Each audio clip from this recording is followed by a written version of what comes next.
Olá pessoal, seja bem-vindo ao nosso canal do YouTube. Se você ainda não se inscreveu, se inscreve aqui. A gente tem também conteúdo diário na nossa página do Instagram e também no nosso TikTok e semanal no nosso site.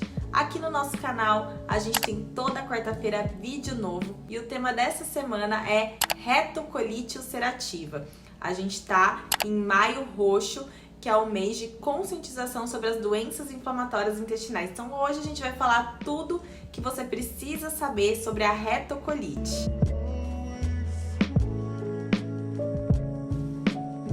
A retocolite ulcerativa é uma doença crônica, ou seja, não tem cura. Ela é multifatorial, a gente não sabe ainda a causa que leva uma pessoa a ter retocolite ulcerativa.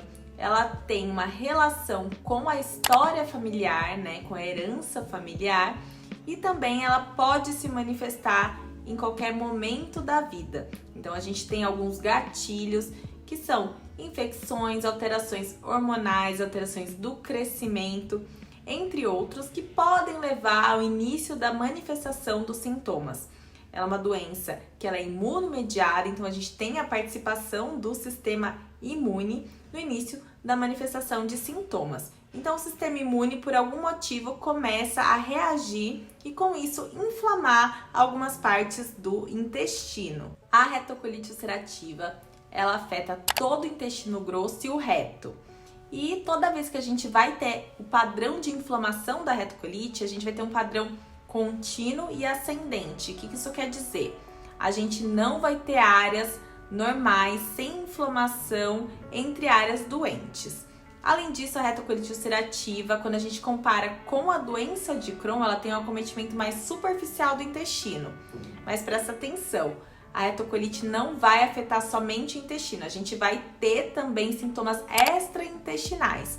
E com isso a gente pode ter sintomas oculares, sintomas auditivos, alterações de pele, alterações neurológicas, entre outros sintomas que estão relacionados a essa doença. Os principais sintomas são dor de barriga, diarreia, sangramento nas fezes, muco nas fezes, emagrecimento, falta de apetite, outras alterações de hábito intestinal. E quando a gente fala de sintomas extraintestinais, chama muito a nossa atenção por serem bem comuns sintomas na pele e também dores articulares.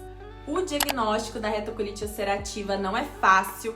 Geralmente, quando a gente tem o início da manifestação de sintomas, com sintomas muito gerais, a gente tem uma dificuldade de entender o que está acontecendo. Não é incomum o paciente ficar migrando de um médico para outro até encontrar a causa do seu problema e chegar no diagnóstico da retocolite. Os exames de imagem, exames endoscópicos como a colonoscopia, exame de fezes, exames de sangue, calprotectina fecal, são exames que são nossos aliados nesse diagnóstico. Na maioria dos casos, a gente consegue realizar o tratamento da retocolite ulcerativa utilizando comprimidos e supositórios como, por exemplo, a sulfasalazina, a mesalazina e alguns imunossupressores como a azatioprina. Porém, em alguns casos mais graves, sem controle adequado de sintomas extraintestinais, a gente precisa utilizar algumas medicações na veia ou em forma de injeção, que são os biológicos. E essas medicações aí sim vão controlar sintomas mais graves da doença, vão tratar a doença e impedir crises mais graves. Quando a gente tem o controle da doença intestinal, a gente acaba tendo um controle também dos sintomas extraintestinais. Uma pergunta muito frequente de vocês em relação ao tratamento cirúrgico.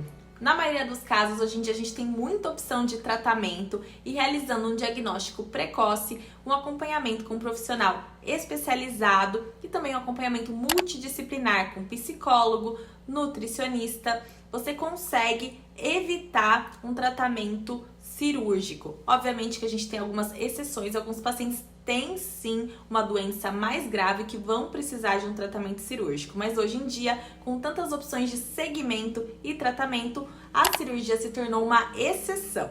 Se você gostou desse conteúdo e ainda não se inscreveu no nosso canal, clica aqui para se inscrever.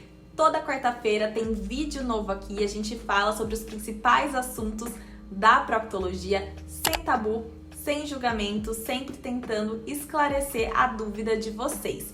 Lembra também que a gente tem a nossa página do Instagram com conteúdo diário, nossa página do TikTok e também o nosso site. Vamos juntos na conscientização nesse Maio Roxo das doenças inflamatórias intestinais.